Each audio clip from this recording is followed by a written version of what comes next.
Good, I think it's afternoon. So my name is Adelola Edema, and I work with children with special needs, like my profile said. Um, I spent most of my years working primarily with children with autism and related disorders. And most of these kids have developmental delays, so they would usually not, talk at the same time as their peers, or they would not walk at the same time as their peers, if they ever walk.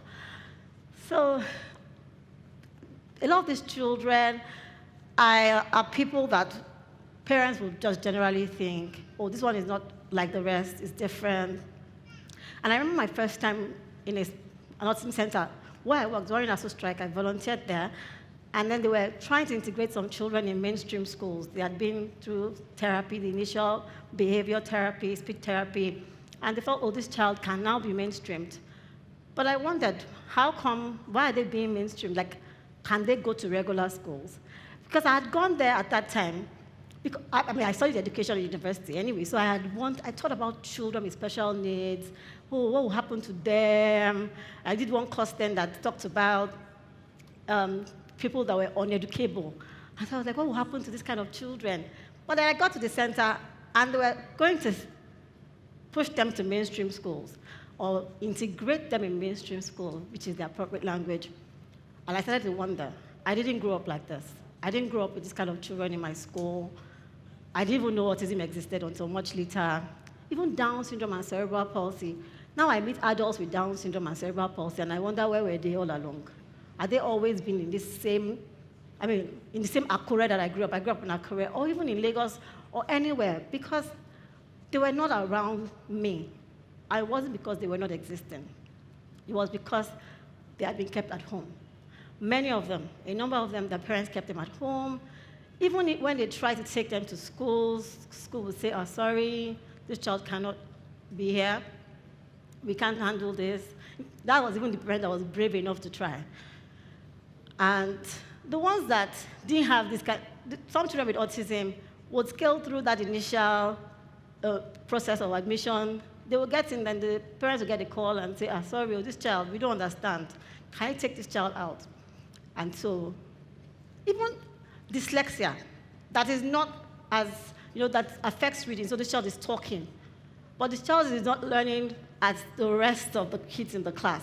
They get it wasn't a phone call in my time, it was maybe a note or a letter to say, Daddy and Mommy, please come and see us. And they say, sorry, your child cannot come to school. And then they were sent home, and parents had to keep their kids at home.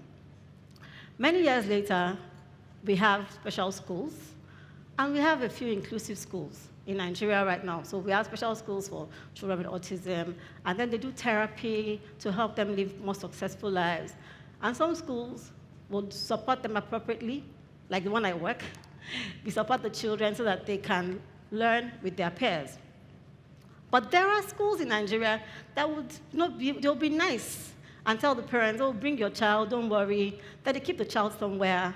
At least you have somewhere you are going every day. You can go to work and face your work.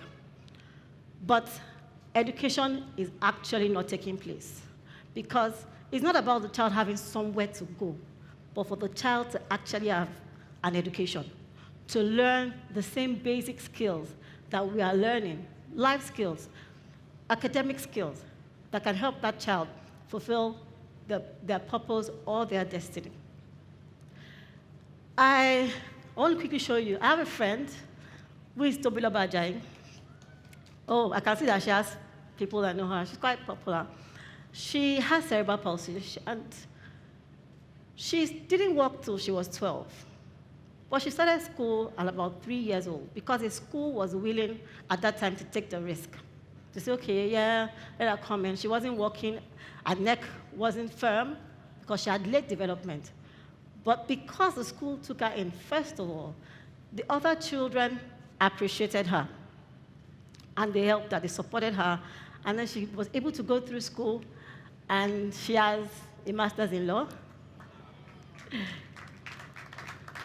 But I didn't know that that was possible when I was a child. I had always thought that anybody that had a disability was meant to be segregated. We thought that they should be kept away, or they could be beggars. If we were nice, if they were in orphanages, we would give them money. So if we were good people, we would give them money. If we were normal people, we would pity them from afar. If we are not bad people, we will not even care. But I guess most of us are the normal or the good version, right? Hello? I was beginning to wonder.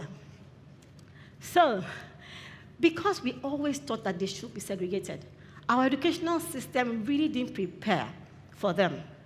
Or we weren't raising our school system. I studied education in university, and I wasn't really being trained that I could help children like this, that they could go to school, they could actually earn a degree and have a career and be independent.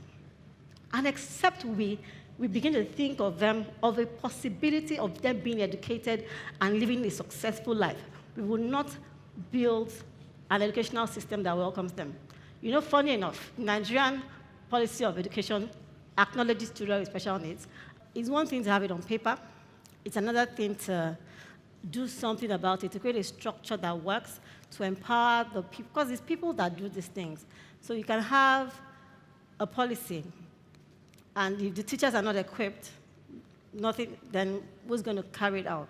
You can develop a curriculum, but the teachers are not equipped to run the curriculum, then what are we doing?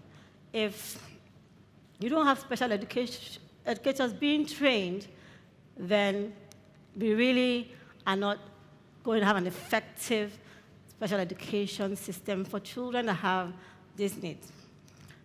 Special education in itself is not just good it doesn't only benefit the child with special needs. Of course, it benefits that child. That's that way that the child has a chance to be successful. That's how we can explore the child's gift. So we have quite a number of people that have special needs, but are able to successfully go to university and have a career. Some we discover over time that they have specific gifts. So they have gifts in music, they have gifts in art, some it's in sports, some it's, they just have this gift that they're able to use to get a job. And we're able to find that out because they have an opportunity to be educated. Education gives you an opportunity to explore their gifts and to bring it out and to find ways that they can express it. But it doesn't benefit them alone. It benefits their parents because their parents now have hope. They have hope that this child is not a waste, this child is not a failure, this child has a chance to be successful in life. And that's a big relief for any parent who has ever had to have a diagnosis that your child has special needs. The doctor says, your child has autism, or your child has Down syndrome. And all that comes to your mind is, wow, it's over. What next? But when there's an opportunity for education, the parent now has hope that maybe that's not the end after all. But it doesn't only benefit the families, it benefits us, because it benefits the typical children as well. Typical children now have interactions with these people. They're not like us. They're not like my own time, where I thought that the children had to be segregated, that they had to be kept somewhere, or they had to be beggars. Or like I said, we just thought, maybe they should be in fact, some people would advise families that maybe you should take this child to an orphanage somewhere, and then people will be giving the child gifts, but they will never give you gifts. But if the child is in an orphanage, the child will get they'll be giving them money and rice and noodles. But now the parents have chosen to keep the child, and the child now goes to school. These typical children now learn that these children that have special needs are like them, and then they develop empathy. They care about them. They become their friends. They're not children to be segregated. They're not children to be kept somewhere. They're not children to pity. They're children just like them. Not just that, but they also develop problem-solving skills. I work in a school presently, and that is mainstream, but we have children with special needs. And it's amazing when you see our typical children, when they have to support the ones with special needs. One of the strategies we use is called body system or peer support, where you want a child to learn something, but you want another child to say it in a way a child can say it. And these children, they become so creative in teaching concepts to their colleagues who might not be learning at the same pace. And that means we are raising problem-solving children. And it helps Nigeria. It means that Nigeria is raising the next generation to be better than we have right now. We'll have people that will be solving problems. We'll have better transport system because they will think of their friends when they are doing the roads. When they're bringing in buses, the buses must be able to take a child or a person that has mobility issues. We will not beg them to have ramps in their buildings. We will not beg them to have their events being mindful of their colleagues who might have sensory needs and are very sensitive to sound because they have grown up with these children. They are aware. So it benefits us as a country because we are raising a better generation than we have right now by running an inclusive system in which education plays a key role in inclusion. It benefits us, the teachers, also. I should have mentioned that because it means that we are thinking beyond the box. We are thinking beyond what our teachers did. We are doing more than we did at the beginning. And so we are solving more problems along the way. We are better teachers because we are mindful that there are children in our classrooms that are either not learning at the same pace as some other children. And like I mentioned earlier, these children have gifts. They have gifts. I work with a child who is so brilliant, but he's verbal, but he doesn't say much. How would the teacher have known that he knew what she was teaching? Well, because he has an opportunity to be schooled, we're able to understand that he's gifted, we're able to see that he's intelligent, and we can see a future for him. So giving him that opportunity for special education and for inclusive education allows him a future that is better than he could have had if he didn't have the opportunity. Every child has a gift. Whether they have special needs or they are typical children, every child has a gift. And education is one way of exploring these gifts and helping children find expression for their gifts. What would it be like if children that have gifts are not explored? What would Nigeria be like? How would it benefit Nigeria? How would we benefit and enjoy the gifts that God has sent to us through these children? And so it's very key that we begin to think of how to make our educational system welcoming, employ special education teachers, and equip by training our classroom teachers, our subject teachers, to effectively teach and support children with special needs. Thank you.